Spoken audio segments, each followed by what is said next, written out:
The moon had no weather, no wind, no rain, nothing to disturb the absolute crushing silence that had blanketed its surface for 4.5 billion years. That silence was exactly why humanity had built listening station Artemis 7 there, a sprawling complex of dish arrays and quantum receivers buried beneath the lunar regolith, pointed permanently at the deep dark between stars.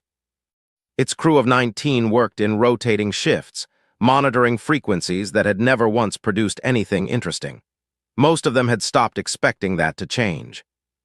Dr. Yunasato was 41 minutes into her shift when the anomaly appeared. At first she thought it was interference, a ghost signal bouncing off some piece of debris. She almost logged it as such and moved on, but something made her stop. The signal had a rhythm, not mechanical, not random, something in between, something that felt almost like breathing. Her hands moved across her console without her brain fully authorizing it, pulling the frequency into the primary analysis array. The signal was 34 light-years away.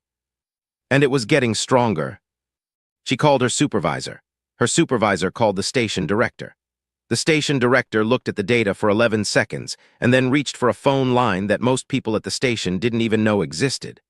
Within 4 hours, the most brilliant xenolinguists on Earth were on a classified transport burning hard toward the moon, every one of them pale with a mix of terror and the kind of excitement that only comes once in a lifetime.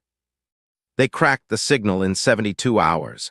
It was, by any measure, the single greatest intellectual achievement in human history, and no one would ever know it happened. The message, stripped of its carrier frequencies and rendered into human language through 6 layers of probabilistic translation, was devastating in its simplicity. "They are coming, we are dying. Is anyone out there?" Dr. Sato read the final translation on a small screen in a cold, sterile monitoring room with 17 other people around her. Nobody spoke.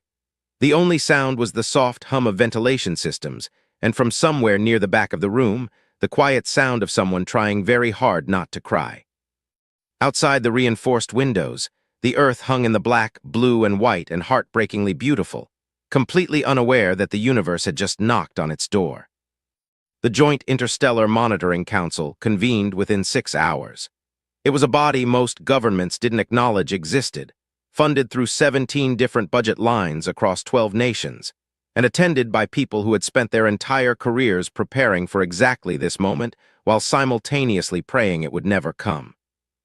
They sat around a long table in a room 500 meters beneath the Nevada desert, and they looked at the translation on the screen, and they argued for exactly 43 minutes. Then the vote was called. It was unanimous. Earth would respond, but not the way the signal's senders might have expected. Not with a radio reply, carefully worded by a committee. Not with a diplomatic probe carrying greetings in 100 languages. The council pulled up a second file, one that existed on exactly 4 servers in the world, all of them air-gapped, all of them requiring 3 separate biometric keys to open. The file had a title that had never been spoken aloud in any public forum in any language ever. Armada Obscure, Activation Protocol Alpha. The council's chairwoman, a 73-year-old retired admiral named Constance M. Wangi, who had spent 40 years quietly building the thing described in that file, placed her hand on the biometric scanner. The system accepted her print. Somewhere in the asteroid belt, in the cold and dark between Mars and Jupiter, where no civilian telescope had ever been pointed and no alien sensor had ever probed, lights began to come on. Thousands of them. The signal played on loop in the monitoring room as the council dispersed to their stations. Dr. Sato had been given a cot and told she wasn't going home anytime soon. She didn't argue. She sat beside her console, the translated message pulled up on her screen, and she read it again and again until the words stopped being words and became something else entirely. A civilization was out there, afraid, dying. And they had cried into the dark hopping, not knowing, not even daring to fully believe that someone might hear them. Someone had. Yunasato pressed her palm flat against the cold screen, over the words, as if she could push the warmth of her hand across 34 light-years of empty space. As if somehow, impossibly, the beings who had sent that signal might feel it. "We hear you," she thought. "We are coming." Outside, past the airless gray plains of the moon, past the gleaming arc of the Earth, deep in the black between worlds, Humanity's oldest and most carefully kept secret was waking up. And the universe, for the first time, had absolutely no idea what it had just set in motion. There is a particular kind of silence that exists only in deep space, not the silence of absence, but the silence of waiting. For 217 years, the ships of the Armada Obscura had waited in exactly that silence, tucked into the shadow of a dozen carefully chosen asteroids, wrapped in sensor-dampening fields so sophisticated that even Earth's own civilian satellites had never once detected them. From the outside, the asteroid field looked like every other patch of drifting rock in the belt. From the inside, it looked like the most terrifying thing humanity had ever built. 1,400 warships. Not exploration vessels, not diplomatic carriers. Warships, designed with a singular, unambiguous purpose by engineers who had studied every war humanity had ever fought, internalized every mistake, and built something that made those mistakes impossible to repeat. They ranged from nimble destroyer-class interceptors no bigger than a commercial airliner to the 7 massive Leviathan-class dreadnoughts that sat at the fleet's core like sleeping gods, each one 3 kilometers long and carrying enough firepower to crack a moon. The Armada had been built in secret over 2 centuries, funded by a shadow budget that generations of careful bureaucrats had hidden inside infrastructure projects, scientific grants, and military maintenance line items spread across 43 countries. The engineers who designed the first ships were long dead. Their grandchildren's grandchildren had finished the work. It had been the longest, most disciplined secret in human history. A civilization quietly building its insurance policy against a universe it didn't yet know, because humanity had learned, through blood and fire, that hope was not a strategy. Admiral Seraphine Okoro had not expected to hear from the Council again. She was 66 years old, retired for 3 years, living on a small farm in the highlands of Ethiopia where she grew coffee and read history, and tried very hard to make peace with a career that had been lived almost entirely in the dark. She had commanded the Armada's 3rd Fleet for 11 years. She knew where every ship was. She knew every captain's name. She still did the calculations in her head sometimes, late at night, running battle scenarios against hypothetical enemies she'd never been able to name. The call came at 3 a.m. One word from Chairwoman Mwangi over a line so encrypted it existed outside every national telecommunications framework. Seraphine Okoro was already sitting up in bed. She had been for an hour. Some part of her, the part that had never really retired, had felt it before the call came. The way a sailor feels a storm before it appears on the horizon. "I'll be there in 4 hours," she said. She arrived in 3. The activation sequence was something that every Armada officer had drilled so many times it lived in muscle memory rather than conscious thought. Encrypted burst signals went out from the Council's deep space relay network, invisible to conventional sensors, indistinguishable from background radiation to anything that didn't know precisely what to listen for. In the asteroid belt, receivers built into the hulls of 1,400 ships caught those signals simultaneously. And one by one, the ships woke up. Reactor cores that had been running on minimum maintenance power for years cycled up to full output. Navigation systems ran self-diagnostics and came back green. Life support pressurized living quarters that had been in vacuum storage. In ports and cities and bases across Earth and the Moon and Mars, Armada crew members received activation notices on devices that looked like ordinary personal communicators. No explanation, just a code and coordinates. They came, every single one of them. A fighter pilot named Young Park was in the middle of his daughter's 8th birthday party in Seoul when his communicator buzzed. He looked at it, looked at his daughter, looked at his wife, who had known for 15 years what that buzz meant and had spent 15 years hoping it would never come. She nodded once, her jaw tight, her eyes wet. He kissed his daughter's forehead, told her he loved her, and walked out the door. An engineering chief named Priya Anand was mid-surgery, an emergency appendectomy at a hospital in Mumbai. She finished the surgery, scrubbed out, briefed her colleague, and was on a transport inside 40 minutes. A Marine battalion commander named Torres was running a training exercise in the Chilean Andes. He read the activation code, called his unit to attention, and told them calmly that the exercise was over. The real thing had started. Within 18 hours, every ship was crewed. Within 24, every ship was fueled, armed, and ready. Admiral Okoro stood on the bridge of the EAWS Resolute, the Armada's flagship, a Leviathan-class dreadnought that was, by any objective measure, the most powerful single warship ever constructed by human hands, and looked at her tactical display. 1,400 green dots, every one of them accounted for, every one of them ready. She thought about the signal, about whatever was out there dying, crying into the void. She thought about the Armada's founding doctrine, written 2 centuries ago by people who had no idea what enemy they were building against, but who had understood something fundamental about humanity. We do not wait to be attacked. We do not wait to be asked. We answer. "All fleets," she said into the command channel, her voice steady, her hands still. "This is Admiral Okoro. We have a direction, we have a purpose. We have been waiting 200 years for this moment." She paused. "Let's not waste it. Prepare for FTL jump." 1,400 ships answered in unison. The asteroid belt, quiet for 2 centuries, erupted in blue-white light as the greatest armada in human history, accelerated toward the edge of the solar system and beyond. The sleeping giant had woken up, and it was angry on behalf of strangers. The Galactic Council had existed for 600 years. It had been founded in the aftermath of the Krath Dominion's first expansion wave, when 7 civilizations had watched a neighboring species get annihilated and collectively decided that some kind of structured communication was better than the alternative. Over 6 centuries, it had grown to 47 member civilizations, developed 17 official languages, and established a body of interstellar law so complex that its full text, printed in standard galactic script, would fill a library the size of a small city. It had also, in 600 years, never once stopped a war. The Council's sensor networks detected the Armada Obscura's departure from the asteroid belt approximately 4 hours after the jump to FTL. The reaction was immediate, and by the standards of a body that typically moved with glacial deliberation, almost panicked. Emergency sessions were called simultaneously on 43 worlds. Ambassadors were woken in the middle of their equivalent of night cycles. The Council's Military Liaison Committee, a largely ceremonial body that had never actually been called upon to do anything, convened for the first time in 80 years and spent 40 minutes arguing about whether what they were looking at was even possible.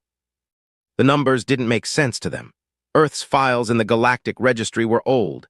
Humanity had been passively monitored for centuries under the standard per-contact observation protocol, which meant drones, long-range sensors, and zero direct engagement. The registry listed Earth as a Class 4 emergent civilization, technologically promising, socially volatile, potentially spacefaring within the next century or 2. The fleet currently burning toward Velhari space at FTL velocities was not the fleet of a Class 4 emergent civilization. The energy signatures alone were off the charts.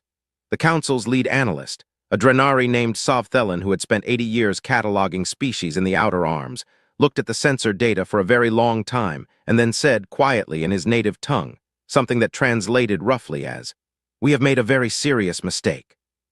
17 civilizations sent emergency diplomatic transmissions to the fleet simultaneously.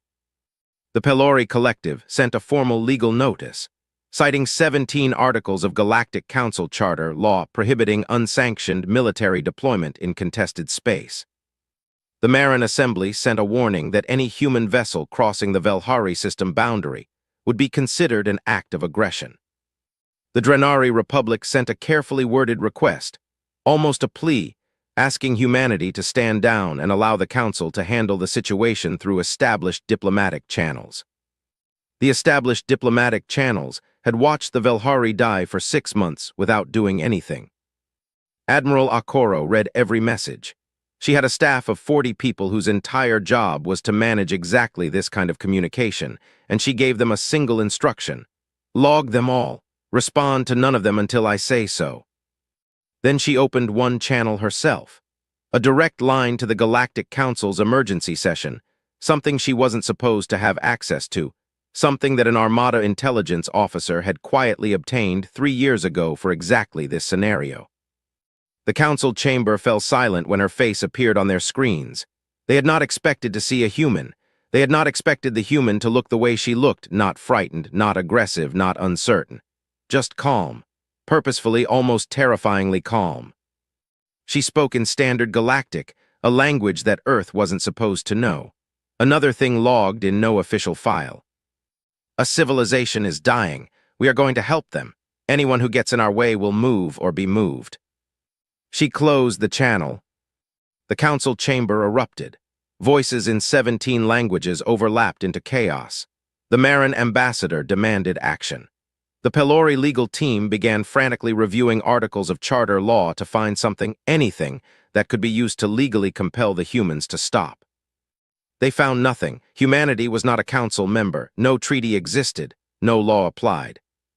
Sovthelin, the Drenari analyst, sat quietly in the chaos and pulled up everything his civilization's sensors had ever recorded about Earth.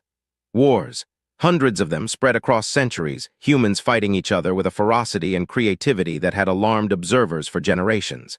Then, slowly, imperfectly, painfully, they had stopped. Not because they'd lost the capacity for violence, because they'd chosen to redirect it. He looked at the fleet's trajectory. He looked at the Velhari system. He looked at the Krath Dominion's fleet positioning. He thought about what was going to happen when those two forces met. He quietly excused himself from the emergency session, went to his private office, and began drafting a personal message to his family. Something in his 80 years of experience told him that the galaxy was about to change in a way that no one, not the Council, not the Krath, not even humanity itself, fully understood yet. He was right. The Armada crossed the outer boundary of Velhari space 14 hours later. No Council ship moved to intercept. The Marin Assembly's vessels, which had been positioned near the boundary as a show of authority, moved aside quietly and without formal acknowledgement. Even they, it turned out, weren't willing to find out what happened if they didn't. The jump to FTL took 12 days. 12 days was a long time to be trapped in a metal hull with nothing outside the windows but the strange, compressed geometry of faster-than-light travel, a smear of light and mathematics that the human brain recognized as beautiful but couldn't fully process. 12 days was long enough for fear to settle in, for doubt to find the cracks, for people to lie awake in their bunks in the dark and think about what they were flying toward. The Armada's leadership had known this. They had planned for it. On the third day, Chief Medical Officer Dr. Amara Diallo made her daily rounds through the Resolute's medical bay, which was, so far, entirely unoccupied, and stopped at the small storage locker she'd bolted to the wall next to her desk on the day she'd boarded. It was a simple metal box, sealed with a combination lock whose numbers were her mother's birthday. Inside were 12 small packets of seeds, tomatoes, peppers, basil, 2 varieties of marigold. Seeds from her grandmother's garden in Dakar, carried through 2 generations of women who had believed, with a stubbornness that bordered on religious conviction, that wherever you go, you bring the capacity for growth. She wasn't sure which planet she'd plant them on. She wasn't sure there would be a planet, but she carried them anyway because that was the only way she knew how to be brave. In the fighter bay on Deck 7, Lieutenant Commander Hana Yoshida ran her pre-flight checks for the 9th time, not because she needed to, but because the ritual of it was calming. She was the wing's top pilot, with a kill record in simulations that had made her instructors go quiet in a way she'd found either flattering or ominous. Before every simulation, she recited 3 lines from a poem her father had loved, something by Keats, about beauty and truth. Her wingmen had learned not to interrupt her during those 30 seconds. They'd also learned, over the years, that whatever she did in those 30 seconds worked, because she came back every time. In the engineering bays deep in the ship's belly, Chief Engineer Kofi Mensah ran his hands along the casing of a primary weapons array and thought about the fact that he cried. He had always cried after tests. Every time a new weapon system fired successfully for the first time, he would find some quiet corner of whatever facility he was in and sit with the feeling for a few minutes. His colleagues had thought it was strange early in his career. Later, they'd understood. It was how he stayed human. It was how he kept the distinction clear between the thing he built and the purpose it served. He wiped his eyes, checked the calibration, and tightened the next bolt. These were not, on the surface, the behaviors of a conquering force. But that was the thing that the galaxy had fundamentally misunderstood about humanity in all the centuries it had spent quietly observing them. Earth's wars had not produced warriors who were empty of feeling. They had produced warriors who were saturated with it, who carried grief and love and humor and faith and stubborn, irrational hope into the worst places they could imagine, because the feeling was the point. The feeling was what they were fighting for. On the Resolute's observation deck, A long curving room with floor-to-ceiling transparent alloy panels looking out into FTL transit, small groups gathered in off hours. They told stories. Old ones, family ones, stupid ones. A Marine from Lagos told a joke so terrible it made a pilot from Sao Paulo laugh until she couldn't breathe. Two engineers from Osaka and Toronto argued passionately about food for 40 minutes before discovering they agreed on everything important. A young ensign from a small town in New Zealand, barely 23 years old, his first real deployment, sat by himself near the end of the observation deck and watched the light smear of FTL transit with an expression that was equal parts terrified and wonderstruck. Admiral Okoro found him there on the 9th day. She didn't ask him if he was scared. She already knew. She sat beside him in silence for a while, looking at the same light smear before she spoke. "You know what the most dangerous thing about a human being is?" she asked. He shook his head. "It's not the weapons, it's not the tactics, it's not even the adaptability, though that's close." She was quiet for a moment. "It's the fact that we're capable of being afraid and still choosing to show up. Fear stops most things, it doesn't stop us. That's the thing nobody out there has figured out yet." The ensign, his name was Tamaz, she had memorized every name on the ship, nodded slowly. He didn't look entirely convinced, but he looked steadier. On the 12th day, the FTL transit ended. The light smear collapsed.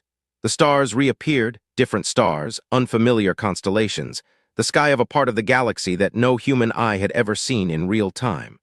And in the middle of that alien sky, lit by the dying light of a star that had been burned and scarred by weapons no human had designed, was the wreckage of a civilization. The observation deck fell absolutely silent.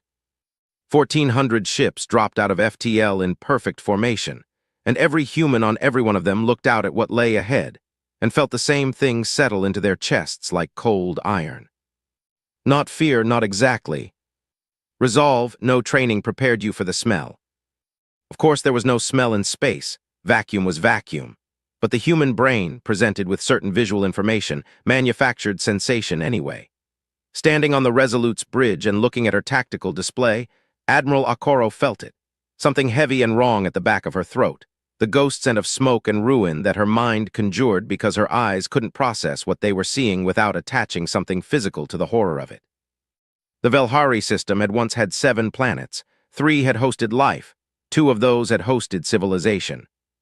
The sensors painted the picture methodically, clinically, without emotion, and the picture was a mass grave. The 2 inhabited planets, designated Velhari Prime and Velhari Secundus in the translation of the distress signals accompanying data, were dark. Not dark in the way planets are dark on their night sides. Dark in the way that things are dark when the thing that made them bright has been burned away. Velhari Prime's atmosphere had been superheated and then left to cool in a new, poisoned configuration. Its surface temperature was still dropping from 800 degrees. Nothing moved on it. Nothing could. The debris fields were the worst. Around what had been Velhari Secundus, the sensors picked up the remains of what had been a considerable orbital civilization, stations, shipyards, defense platforms, now reduced to tumbling fragments across a band of space 300,000 kilometers wide. And mixed into that debris, the Armada's sensors found things that made even the most experienced analysts on the sensor team go quiet and stay quiet. Ships, hundreds of them, small ones not military. The hull configuration matched the cultural data in the distress signals encoding. These had been civilian evacuation craft, launched in the last hours of Velhari Secundus's existence, most of them overloaded by the mass readings, most of them never making it far enough. Lieutenant Priya Chen, the Resolute's lead sensor analyst, reported her findings to Admiral Okoro in a flat, controlled voice that cost her something visible to maintain. "I'm reading organic material in approximately 40% of the debris field. Approximately 80% of detected evacuation craft show catastrophic hull failure." She paused. "Admiral, I need a moment." "Take it," Okoro said immediately. Chen turned away from her console, pressed her hand over her mouth for 10 seconds, then turned back. "I'm good," continuing. But they weren't all dead. Buried in the data, behind the wreckage and the debris and the dead ships, the sensors found a cluster of signals that were different. Smaller, weaker, but alive.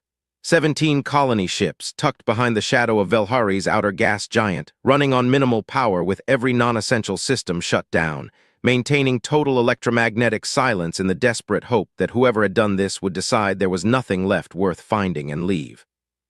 There were approximately 300,000 Velhari survivors on those ships, out of a civilization that had numbered close to 4 billion. The Krath fleet was still in system. That was the other thing the sensors found, and it sat in the tactical display like a splinter in the eye. 47 Krath warships, massive and angular and carrying the unmistakable signature of weapons that had just been heavily used, parked in a loose formation near Velhari Prime's orbital lane. They weren't in attack formation. They were in processing formation, a distinction that became grimly clear when the analysts determined that the Krath ships were systematically scanning the debris fields. They were collecting resources, most likely, the bones of whatever the Velhari civilization had been built with, stripped down to component materials. They hadn't noticed the colony ships. They would have, eventually. The math was simple and terrible. Dr. Amara Diallo appeared on Okoro's command channel from the medical bay. Her voice was steady, but her eyes were something else. "Admiral, if those survivor ships are running on minimum power, life support is degraded. I need to get medical teams over there. I need to do it in the next few hours, not the next few days." "I know," Okoro said. "The Krath are between us and them." "I know," Okoro said again. She looked at the Krath fleet on the tactical display for a long time. 47 ships, well armed if their energy signatures were any indication. Veterans of 16 genocides, which meant they were experienced and probably good. They had never been stopped before, not once in 600 years of conquest, which meant they were almost certainly arrogant. Okoro had spent 40 years studying arrogance as a tactical vulnerability. A signal came in from the lead Krath vessel, the Armada's translation systems, which had spent the 12-day transit furiously processing every scrap of Krath language data obtained from Galactic Council intercepts over the past century, rendered it in real time. Unidentified vessels. This system is under Krath Dominion jurisdiction. Depart immediately or be classified as hostile. Okoro turned to her communications officer. "Send them this. We are here for the survivors. Stand aside." The response came back in 40 seconds. "There are no survivors. Depart immediately." Okoro nodded slowly. She pulled up her fleet comm. 1,400 ships waited. 300,000 survivors waited, starving and cold, not yet knowing that anyone had heard them. "All fleet commanders," she said. "Combat Formation Alpha, fighter wings, you are cleared to launch. Let's go get our people." She caught herself, corrected it. "Let's go get them home." Krath had a word in their language that translated roughly as the moment before the prey realizes it cannot run. It was a word they used often. It was a word that described, in their cultural understanding, the natural order of things. The strong moved, the weak recognized the futility of resistance, and the outcome was settled before the first shot was fired. They did not have a word for what happened next. The human fleet moved first, not in a charge, not in a single coordinated strike that the Krath's tactical systems could model and respond to, but in something that looked, to Krath sensors, almost like chaos. Destroyer-class ships broke from formation in 17 different directions simultaneously. Fighter wings launched not in waves, but in a continuous stream, each individual craft taking a different vector, making different speed adjustments, doing things that Krath tactical modeling flagged as tactically irrational and therefore difficult to account for. The Krath commander, Warlord Drathos, had fought 16 campaigns. He had faced desperate last stands, coordinated military counterattacks, and the panicked swarming of species that knew they were losing. He had a response protocol for each of them. He ran his tactical system through every known engagement pattern in Krath military history. "No match found." "Open fire," he ordered. "Standard suppression." The Krath standard suppression was a precisely calculated field of directed energy fire, designed to destroy any conventional formation by targeting the geometrically predictable positions of a military fleet. It worked by assuming that ships would maintain formation integrity under fire, because formation integrity was the foundational principle of every spacefaring military in the galactic registry. The human ships moved. Not retreated, moved. They slipped through the suppression field the way water slips through a fist, not by being fast enough to outrun it, but by being unpredictable enough to not be where it expected them to be. Drathos watched his suppression fire obliterate empty space repeatedly while the human vessels adjusted in real time, individually, each captain making microsecond decisions that his tactical system couldn't project because the humans weren't following a pattern. Because humans, forged in millennia of wars against each other, wars where the enemy knew your doctrine as well as you did, had learned that patterns were graves. Lieutenant Commander Hana Yashida was deep inside the Krath formation before their point defense systems registered her as a threat. She had found a gap in their sensor coverage, a gap that shouldn't have existed in a competent fleet, but which Krath tactical design had never needed to eliminate because no enemy had ever been mobile enough to exploit it. She didn't take it. She radioed it to 6 other pilots simultaneously, and then watched them fan out to exploit 6 different secondary gaps while she pushed further in. She didn't recite the Keats before this engagement. She didn't have time. Instead, somewhere in the back of her mind, she was doing the math on 11 different variables simultaneously, the way she always did, the way her instructors had called inhuman, and which she had privately thought of as just paying attention. She put 2 torpedoes into the underside of a Krath heavy cruiser, specifically into the point where her tactical display told her the shield grid overlapped imperfectly, and pulled out of the run before the explosion finished propagating. Good hit, her wingman called. 3 more like it, she said. Go. Chief Engineer Kofi Mensah, aboard the Resolute, was doing something no Krath engineer would have considered for even a moment. He was rerouting power from the ship's secondary life support reserves, not eliminating it, not risking the crew, but borrowing from it in 6-second intervals, to create energy spikes in the primary weapons array that tripled its output beyond rated specifications. It violated 4 principles of conventional starship power management. It also worked. The Resolute's main batteries were hitting with a force that the Krath's shield calculations had not accounted for, because no weapon system in the Galactic Registry had ever fired at those specifications, because no engineer in the Galactic Registry had ever been willing to do what Mensah was doing. He cried a little while he did it, just around the eyes. He kept working. The Marine boarding action started 40 minutes into the battle.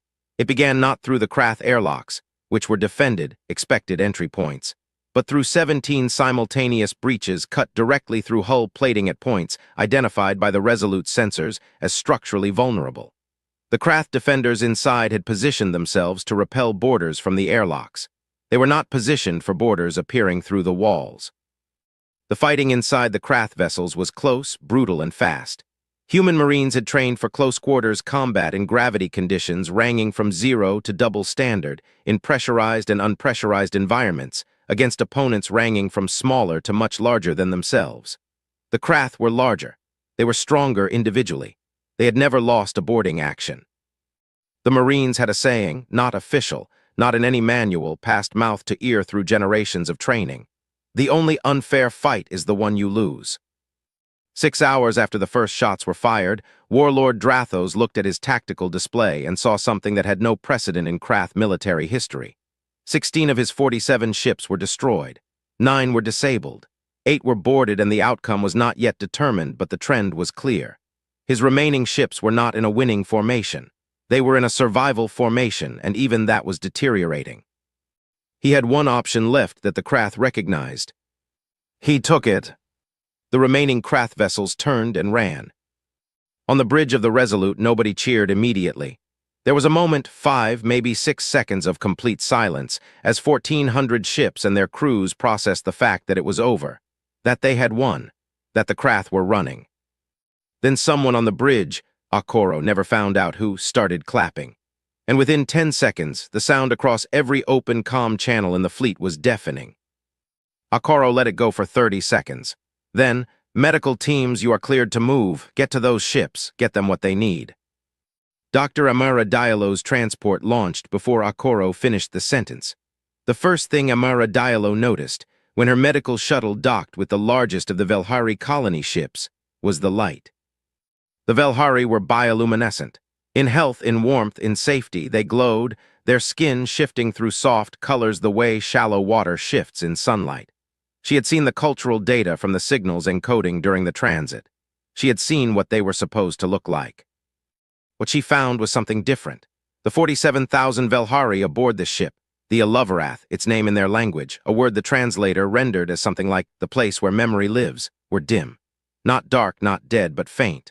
A room full of quiet, barely glowing people huddled under every piece of insulating material they'd been able to find because the ship's heating had been at minimum power for weeks.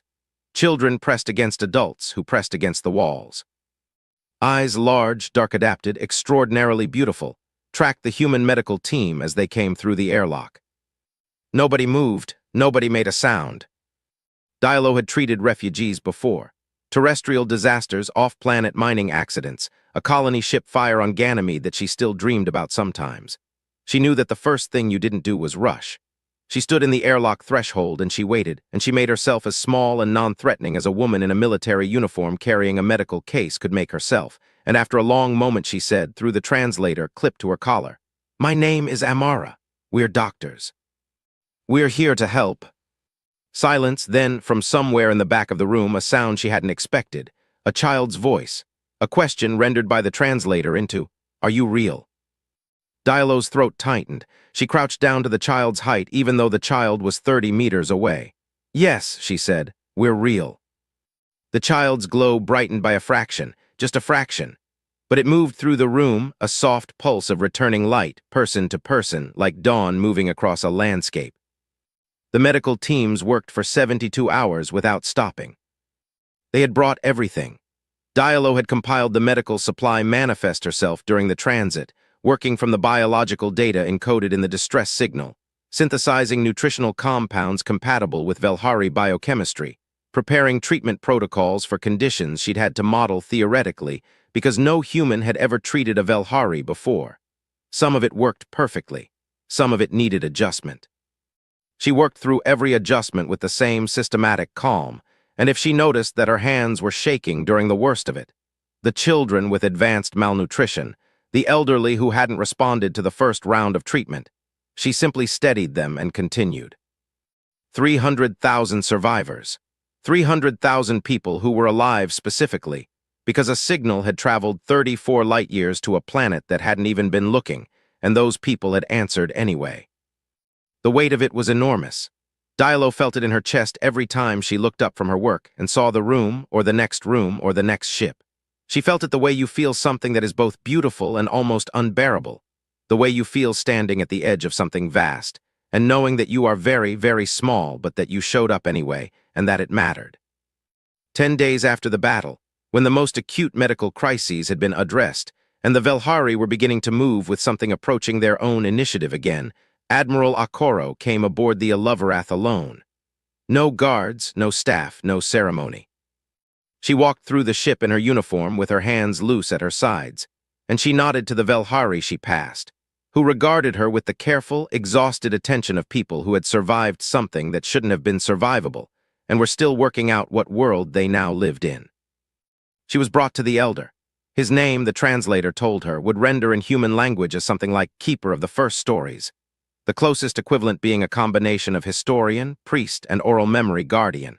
He was very old, even by Velhari standards, which the analysts estimated was very old indeed. His glow was steady and soft, warm amber, the color the cultural data associated with contemplation. He looked at Akoro for a long time before speaking. "Why did you come?" the translator rendered. "You did not know us. We sent the signal not knowing if anyone would hear it, not knowing if there was anyone out there who would care if they did." Akoro was quiet for a moment. The question deserved honesty, not a polished answer. "Because you needed someone who would come anyway," she said. "Not because they knew you, not because they owed you, just because you needed it." The Elder's glow shifted.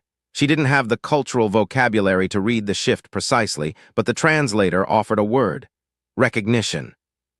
"We have a tradition," he said after a moment. "Among our people, when someone does a thing for which there is no adequate word of thanks, we do not speak. We remember. We make it part of the story. We carry it." He paused. "You will be in our stories now. Every story we tell from this day until we are no more. What you did here, what your people did, it will live in our memory for as long as we do." Akoro didn't cry. She had told herself she wouldn't, and she didn't. But it was close. It was the closest she'd been in years. She thought of Dr. Dialo's seeds. She thought of Hana Yashida's Keats. She thought of Kofi Mensah's quiet tears over a bolt. She thought of 300,000 lights slowly brightening aboard 17 ships, people warming back to life because someone had made a choice to show up. "We'll carry it too," she said. The Krath did not counterattack. This was, by any historical precedent, extraordinary. In 600 years of expansion, the Krath Dominion had never absorbed a military defeat without immediate, overwhelming retaliation. Their doctrine was explicit. Any check against Krath power must be answered with force sufficient to eliminate not just the threat, but any civilization that might observe the check and be encouraged by it. It was a doctrine that had worked without exception for 6 centuries. It did not work now, not because the Krath lacked the forces.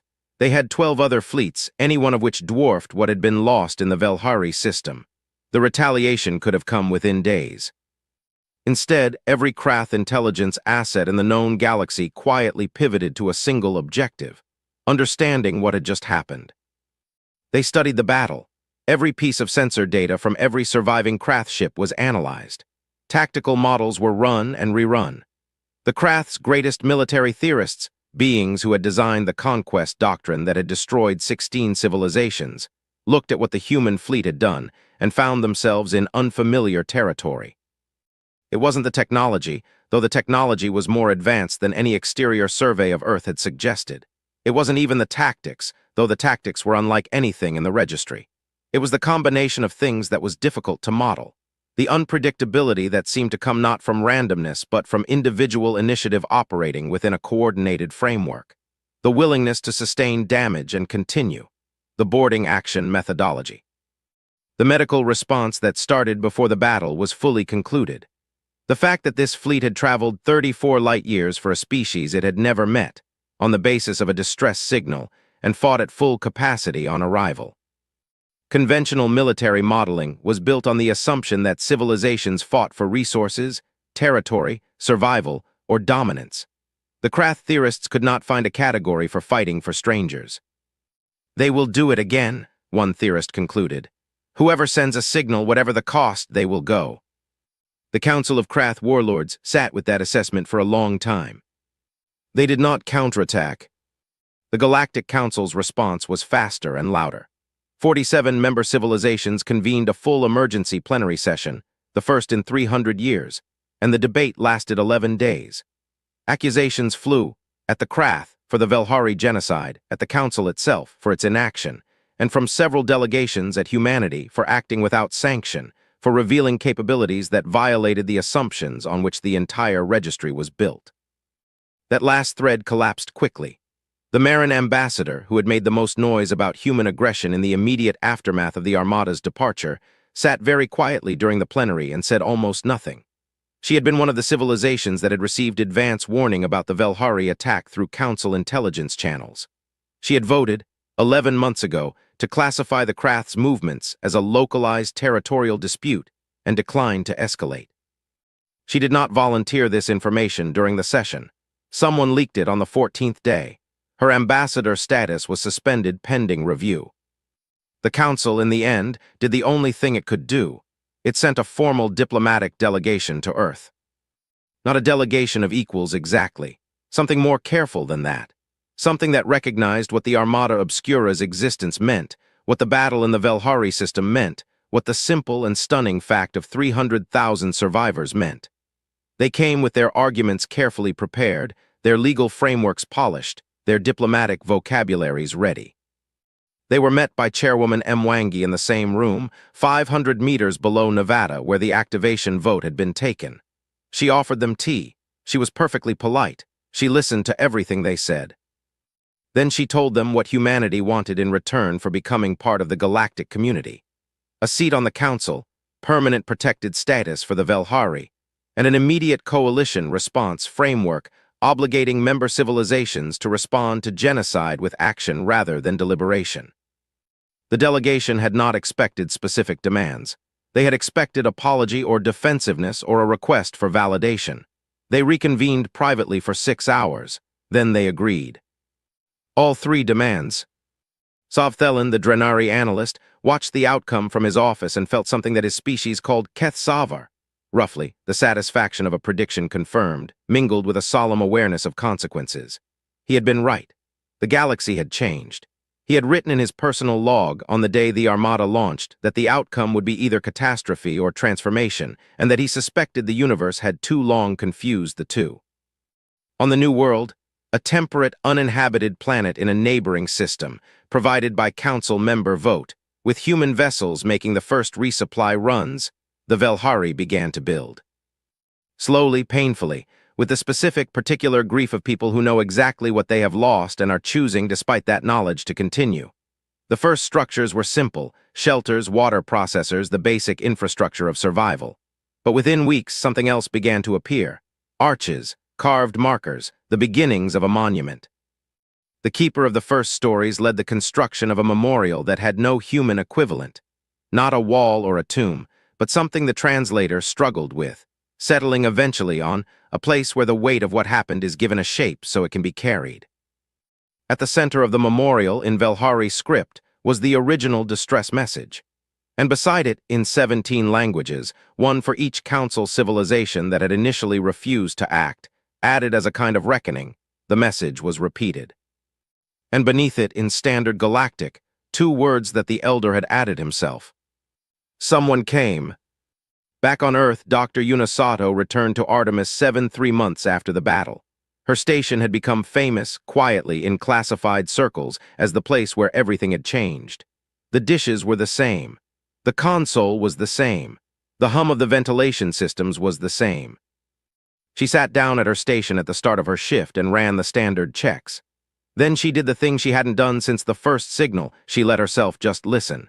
To the full spectrum. To all of it.